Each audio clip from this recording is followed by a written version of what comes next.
তুমি কিসের মায়ায় পড়ে জীবনটা কাটিয়ে দিচ্ছ, যেখানে প্রতিটা সেকেন্ডে সেকেন্ডে ফুরিয়ে যাচ্ছে আমাদের জীবন।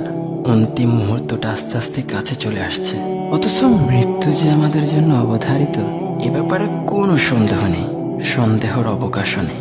কারণ দ্ব্যর্থ কণ্ঠে কোরআন নিজেই ঘোষণা করেছে, কুল্লু নাফসিন যায়কাতুল মাউত, নিশ্চয় প্রতিটা প্রাণীকে মৃত্যুর স্বাদ আস্বাদন করতে হবে। ভাবতে পারেন একদিন আমরা সবাই চিরদিনের জন্য বিদায় নিব, ছেড়ে দেব এই রঙিন দুনিয়া। অন্য সবার মতো আমাদেরকেও গিলে খাবে এই মাটি। আর কত কলুষিত করবে নিজেকে। ফিরে এসো সেই রবের দুয়ারে, সামান জোগাও নিজের কবরের জন্য, যেন শান্তি নিবাসে থাকতে পারো। অন্যথায় আফসোস করে কোনো লাভ হবে না।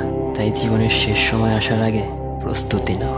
একটা কথা মাথায় রেখো, জন্মটা যখন হয়ে গেছে তাহলে মৃত্যুটাও সুনিশ্চিত।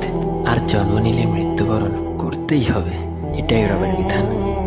তাই শেষমেশ আবারও বলছি, আমলবিহীন কবরে শান্তিতে থাকা যায় না।